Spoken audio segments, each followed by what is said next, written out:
Welcome to Rising Tide Startups, where today's most exciting solopreneurs share their startup stories. They also deliver tangible strategies that they would implement personally if starting their business over today.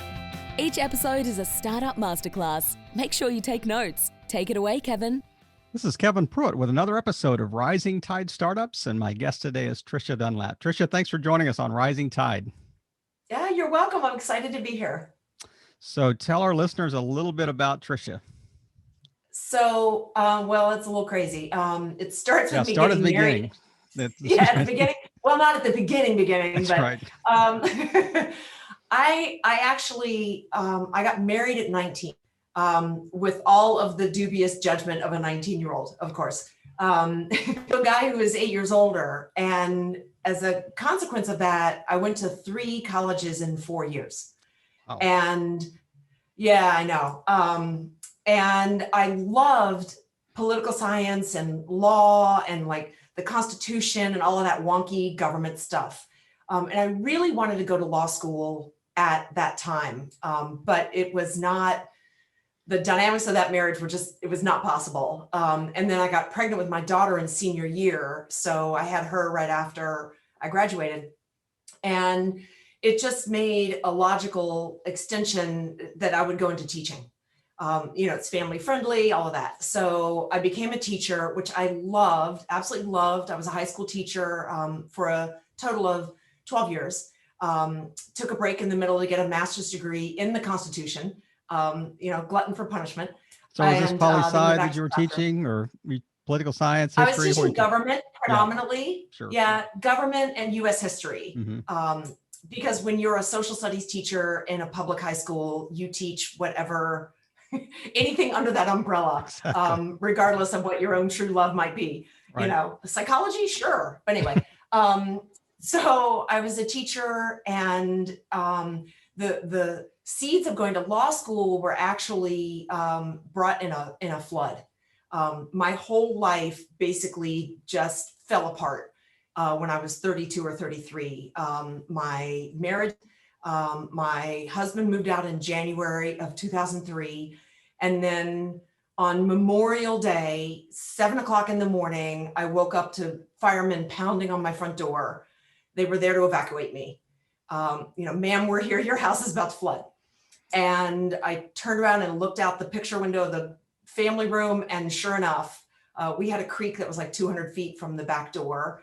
And that morning it was at the back door. It was like the Nile River in my backyard. And I will tell you who your friends are when you 7:30 on Memorial Day morning and say, please help me, my house is flooding. Yep. So shout out to Laura Deck and Nancy and David in Chester, Virginia, who were there for me that morning.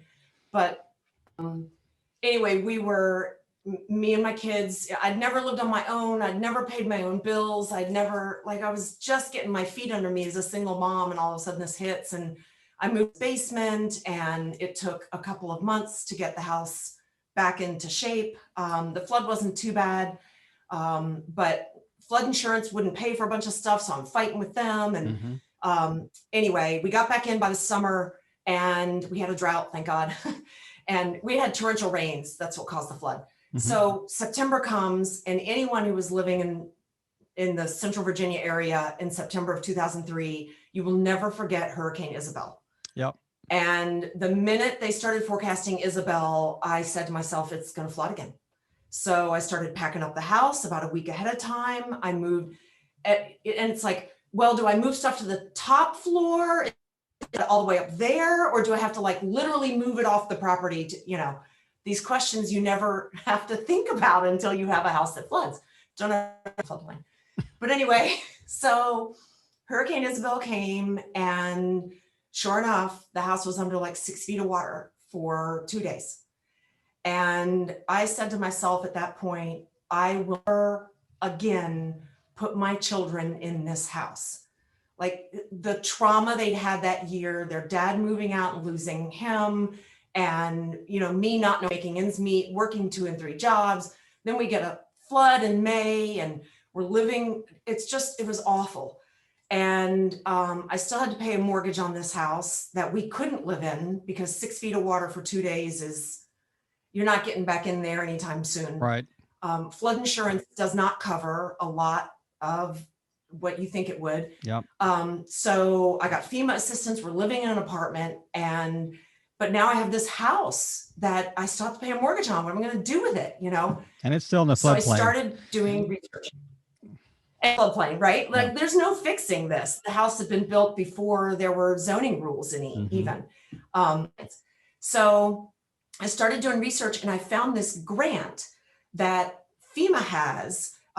Your listeners may not know, but flood insurance is subsidized by taxpayers. Every time there's a claim on flood insurance, it hits our wallet as taxpayers. And it's cheaper to buy properties that are chronic flood and demolish them than it is to pay year after year after year. So if Chesterfield County were to apply for this grant, it would buy out my house and the other 4 houses that have been built when they shouldn't have been built, where they shouldn't have been built. So I go to the county, they will not even talk to me. Like, I got no help from the county, but I would not go away because my future and my kids' future is riding on this. Like, the other option is what? Bankruptcy, I guess, foreclosure. Yep. So I just wouldn't go away. They finally applied for the grant. But that took a couple of years. Long story short, it was probably 3 years. It was probably 2006 before our lives started to settle down again. And I got us back in housing and, got back into the groove of teaching and working. I was waiting tables and all that, that single moms do. And then in August of 2007, I was hanging out with a really dear friend, known me for decades. And she said to me, "What's the one thing you've always wanted to do that you're going to die without doing?" And I said, maybe it's not a very good answer, but it was my answer without even thinking, go to law school. And she said, "Why not? Why can't you go?" And I said, "No, I'm 39 years old. I got a mortgage to pay. I got, I'm a single mom. I got kids. I had all these reasons." She had answers for all of it. So a year later, I found myself starting my first year of law school at the University of Richmond. Wow. In August of 2008. And I was about to turn 40 at that point. I took out a massive student loan. I left the safest job in the world. And 8 weeks into law school, the economy disintegrated. Yep. That was an interesting time. And I thought to myself, oh my God, what have I done? Right? And at this point, I've already got the student loans, right? So if I were to leave law school and go back to teaching, now I have student loans that, at least for the first semester, the first 50 grand or whatever it was. So I just thought to myself, all right, I'm in. That's I'm as in as you can be in. And I worked really hard. I mean, it was my entire future, my kids' future, everything was on the line. And I worked like it was on the line.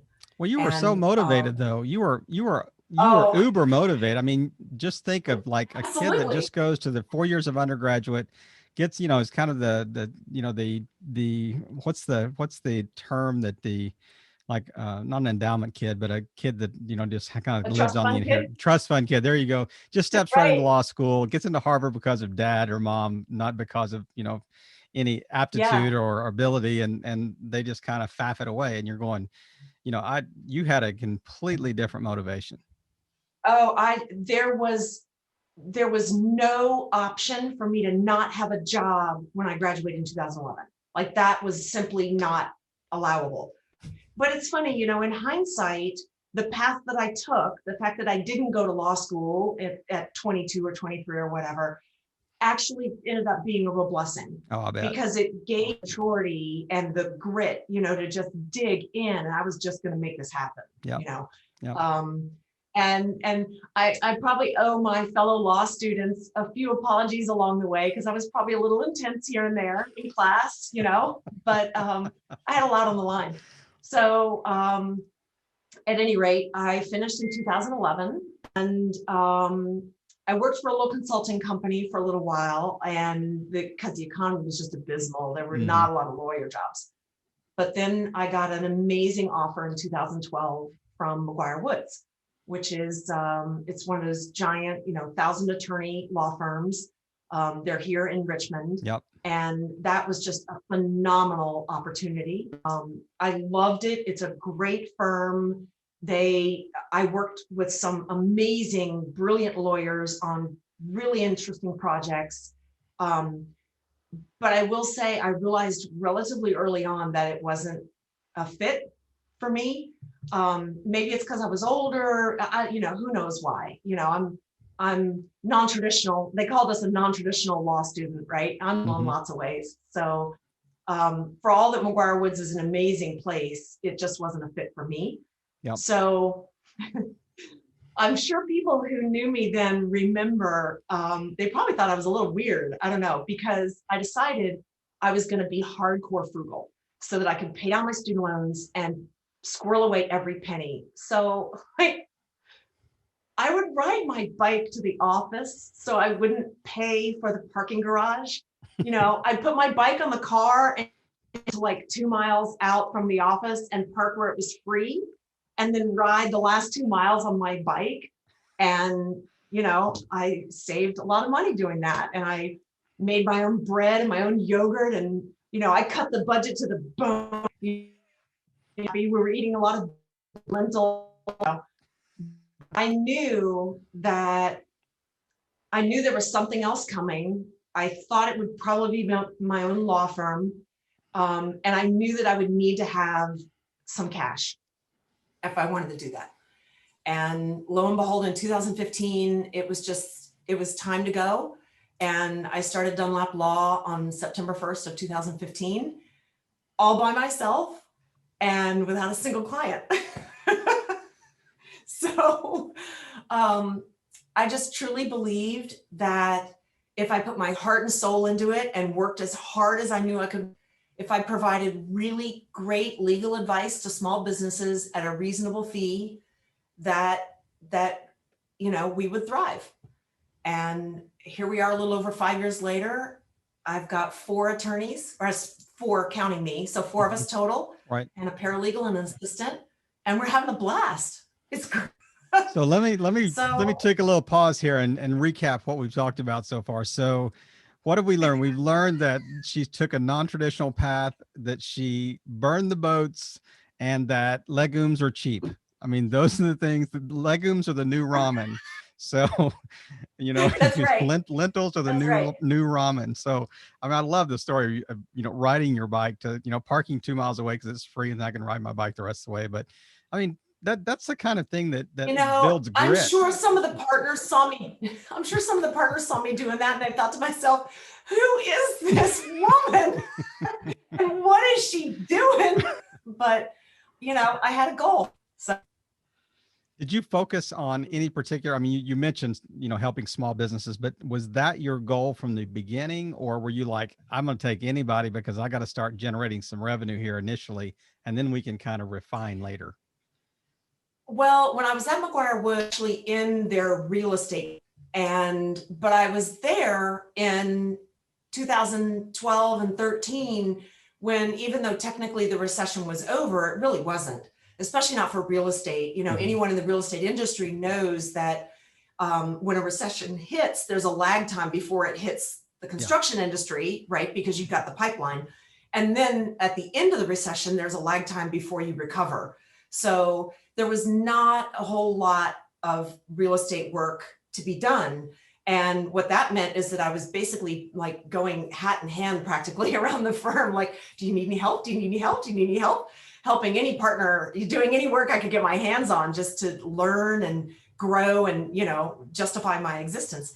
And because of that, I ended up doing a lot of small business and mid-sized businesses. Because I was a young attorney, my billable rate was lower, right? So if somebody needed an LLC operating agreement or contract or alignment, I was an inexpensive option to get that done. So I learned a lot of that, even though I was in a real estate group where I, probably shouldn't have learned all of that. Mm-hmm. So, it's reassuring to me as I look forward into my life that the things that go, quote, wrong or go the way you don't want them to go, there's often tremendous benefit in them at the end of the day. So that set me up to, hang out my own shingle and do the same kind of work I've been doing for, small businesses. And honestly, I learned a level of quality in my legal work from being at McGuire Woods that I really benefited me to this day. Yep. So, it was a great experience without question. They actually have a McGuire Woods alumni network, and I'm a proud member of that. And so it's great. And they have a subgroup for those that ride their bike to work. There's a subgroup in the McGuire in the larger group and there's only two people in there. It's you, and there's a new person that just joined, that's has a lot of debt as well. Right, so, exactly. But tell me, when you made the transition to like the small, you kind of focus on small business or whatever, what has changed in the last, say, 5 years since you started your own firm, 4 or 5 years? Oh my gosh. So when I started, I was in the spare bedroom at my house, so that's a big difference now. We have like an actual office behind me, in the Rockets Landing part of the city, which is, a mile or two from the Capitol. Yep. Oh gosh, what else has changed? The biggest thing that's changed that I'm so grateful for is I'm not alone anymore. I was alone for the first 3 years, and I'm a pretty social person, and it was hard to be alone. Now, the good news is much of what I did to build the firm was really one-on-one, so right. The one kind of solace to my loneliness was I'd pick up the phone and, like if there was somebody who was profiled in the paper as, a business person you need to know, I just pick up the phone and call them and say, hey, I read about you in the paper. Let's go to lunch, So that's how I just did tons of networking that way and made a lot of friends. And so that helped. But still, at the end of the day, when you're a lawyer, so much of what we do, there's gray area. It's fairly rare that what we call black letter law, where it's like really black and white clear on what the answer is. Yep. Non-lawyers may not realize this, but it's actually pretty rare that it's black and white like that. And there's a lot of gray area. And the first 3 years, I didn't have anybody to kind of bounce off ideas or, what do you think? And all of that. And then I found Heather Miller, who has been with me ever since 2017. And she's amazing. And so she was my first attorney. And then more recently, in this past October, I added Brandy Brown, joined us. She graduated from University of Richmond in 2020. So she's brand new to the legal field, but she's brilliant and talented and funny and just personable, which is wonderful. And then I'm super happy. This just last week, my friend Nisha Patel, who I went to law school with, I guess I must not have alienated everybody. Nisha Patel just joined us as a partner, and she brings 10 years worth of bankruptcy work to the firm, and she'll also be doing some corporate and business work with us. And so she does bankruptcy work from the standpoint of like creditors' rights and helping businesses restructure. Right. So we have so much fun now, quite frankly. We're just having a really good time working together and collaborating on clients' legal issues. And, what do you think about this? And it's just great. So how is the business climate? I mean, are you primarily focused in the Richmond, greater Richmond metro area market, or do you do work all over Virginia? I'm assuming that Virginia is kind of like the perimeter of your business because of the, passing the bar and that type of thing. So, I mean, are you primarily focused in Richmond? Well, to a degree. Because we're based in Richmond, and because I did all my early days of networking, here, the bulk of our clients are in Central Virginia. But Nisha is also a member of the Maryland Bar. So, we can represent in Maryland. I'm a member of the DC Bar. So I have some clients that are in DC. Yep. And I can advise a Virginia-based client on issues related to other state laws. For instance, California has the Consumer Act, the California Consumer Privacy Act, which applies to those that are outside of California. if they meet certain thresholds. And so I can advise a Virginia business on their compliance with CPA, for example. Right. Yeah. So there's some limitations, but there's a lot that we can do that's cross-border as well. So and we love that, and we have clients really all over the country. So walk us through a typical day. You walk in. I mean, I know you were talking about, you have to make that decision on what your appearance looks like, based on your Zoom calls. But that's right. But I know. I put on makeup today. is the majority of work because of COVID? Is it majority of your work virtual, or are you actually meeting clients face to face, or how's it affected your business? So we've always been mostly virtual. Heather is based in Madison, Wisconsin, for what that's worth. She's a Virginia attorney. She just happens to live in Wisconsin. So she's been remote, since the beginning. And we stopped meeting with clients was relatively rare anyway, because we represent businesses, and what I found is that most of my business owners and business leaders, they prefer the virtual format because it means less disruption to their day. You can jump into a virtual meeting and have a 10-minute virtual meeting that if you were meeting, it would have taken an hour. By the time and you have to get there on your bike and back, so that you have that. That's right, exactly. It's very inefficient. That's right. And other cars will try to hit you on the bike. It's just horrible. So yeah. I know. Nobody was ever mean to me when I was on the bike with their car. I never felt at risk from that. So they knew you were an attorney. They saw the sign on your bike that said, "Don't hit me, I'm an attorney." Maybe they didn't know I was an attorney. It might have gone the other direction. You never know. So my husband now, when we first started dating, he found out that I was an attorney. He was like, "Oh, I'm not sure I can date an attorney." And I was like, "Well, I'm a business attorney. Does that help?" Right. But anyway, I digress. So at our office here, I maintain an office here, and we have a conference room. If we need to meet clients, we can meet clients. But everybody is virtual.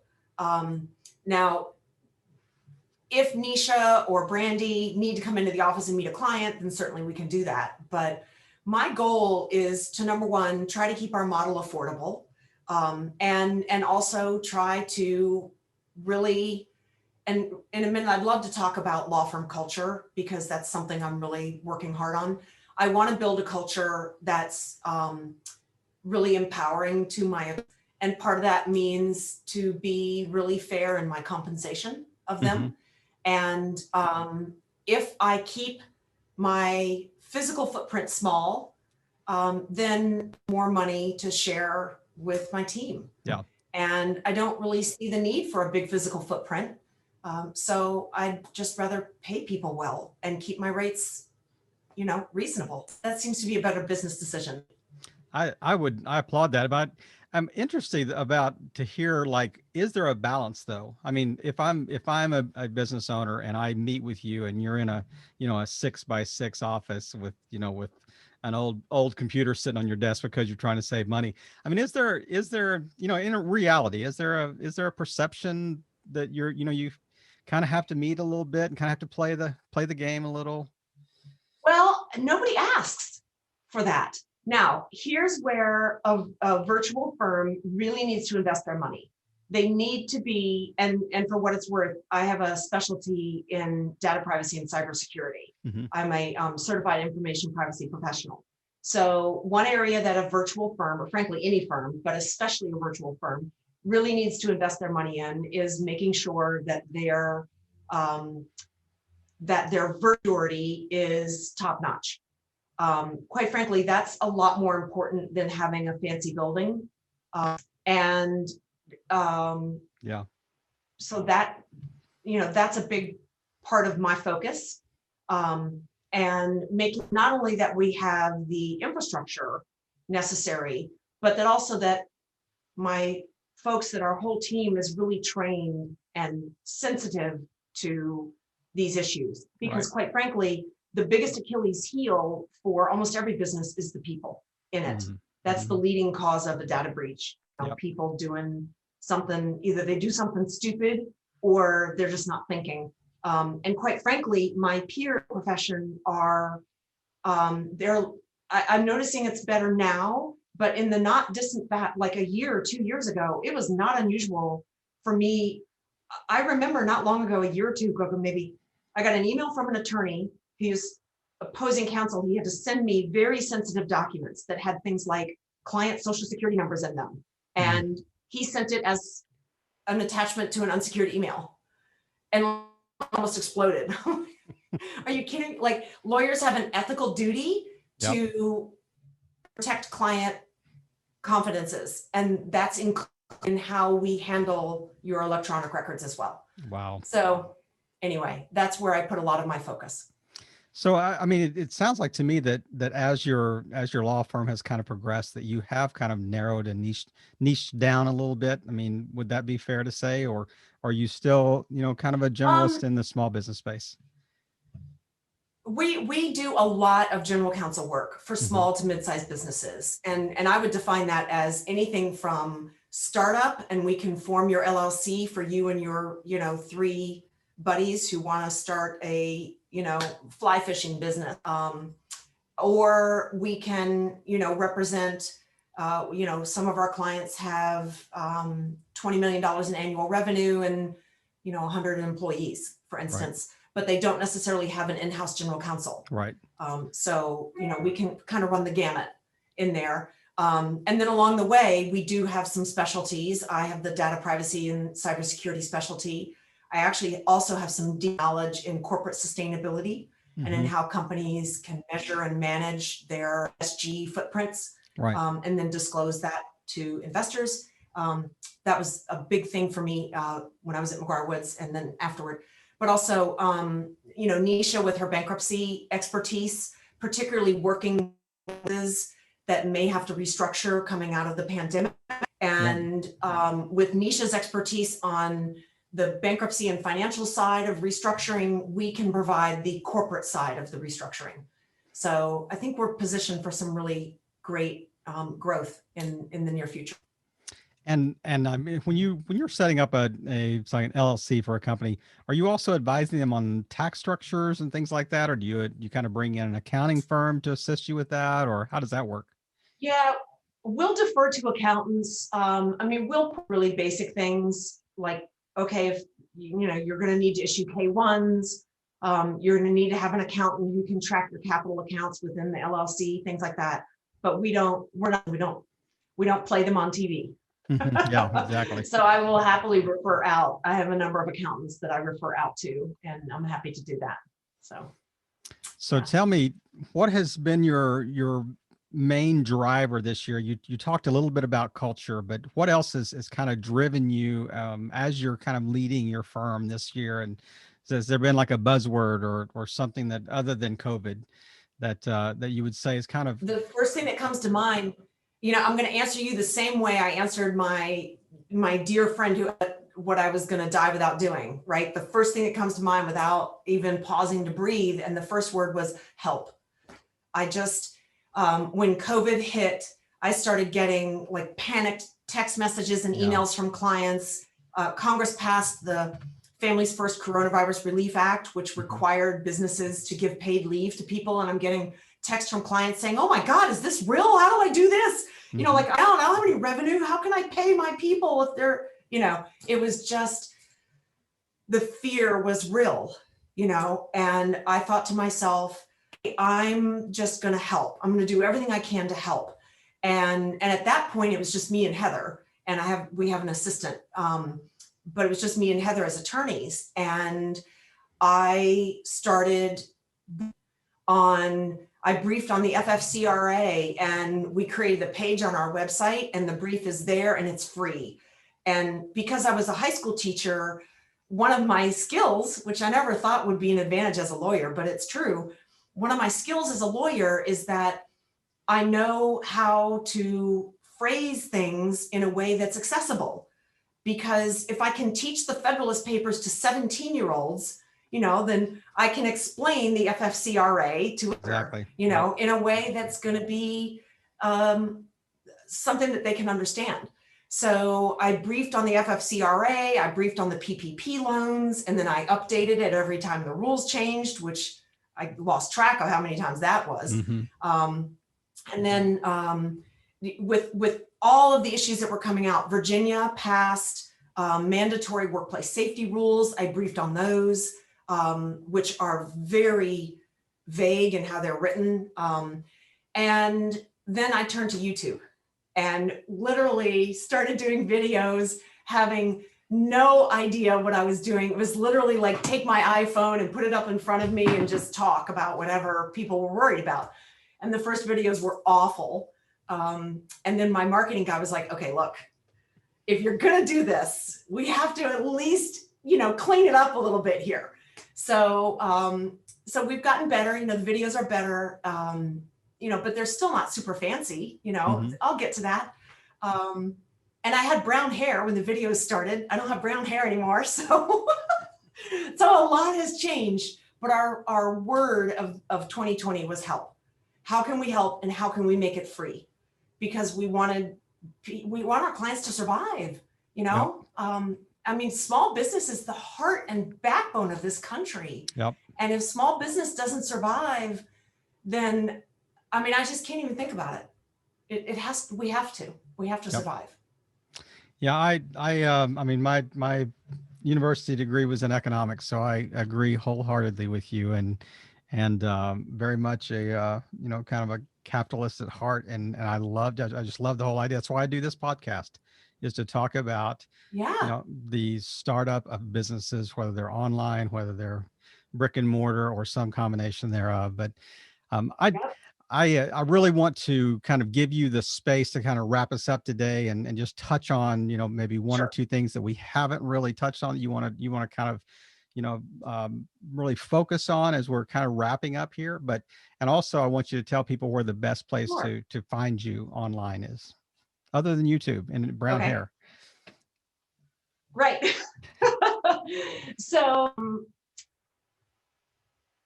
one of the things that I'm really working hard on is, and this is personal growth for myself and growth as a businesswoman, as a leader of my firm. I take that very seriously.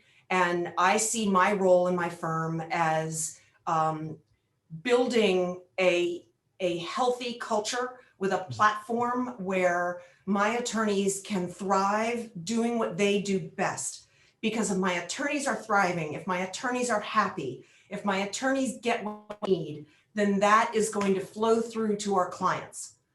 And one of the pieces of culture that I'm really emphasizing with the whole team is that just an ever-present awareness that for most of our clients, almost everybody we work with, these are people who started a business and are building, or they have built a business, that this is their dream. This is their life. We have one client who started her business in 1984. Like, I was still in high school in 1984, right? And I think wasn't. about that legacy. Just to clarify, I wasn't. We're not too far off, but yeah, at any rate, she has been building her business for decades. And I try to remind our team all the time that our clients need us to back. They need us to understand not just the legal issues and help them manage risks, et cetera, but to understand the emotions in it and to help them sometimes even sort through those emotions so that they can make sound business judgment on imperfect information. So for us, it's legal work. Is the quality of our legal work has to be top notch, but it's really important, I think, that we bring this other dimension to practice. Right. And we do. So, I love the way you've wrapped this up today. Website, tell us where we can find you. Yeah, sorry about that. Yeah, so probably the best way is on our website, which is Dunlap Law, P as in professional, LC.com. I'm also on LinkedIn at Tricia Dunlap. And my mom spelled Tricia the hard way. So that's Tricia. Thanks, Mom. But that's Tricia Dunlap, and that's Dunlap with an A, not an O. Right. Although we all come from Scotland back there somewhere. Yeah. You can find me on LinkedIn or on the website or on YouTube, Dunlap Law's YouTube channel. Go check it out. You can see my hair go from brown to blonde to what's coming, which is going to be silver. So, and maybe there's some good legal tips along the way. Exactly. Well, I want to applaud you for, just your yeoman effort this year through COVID to, to really help clients and I mean, pro bono.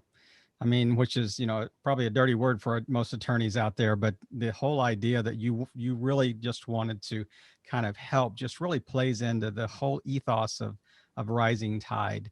And I just want to really applaud you for just playing your part and helping all boats rise in a rising tide. Tricia, thanks for joining us today. Thank you. Appreciate you. All right. Thank you so much, Kevin. Bye-bye.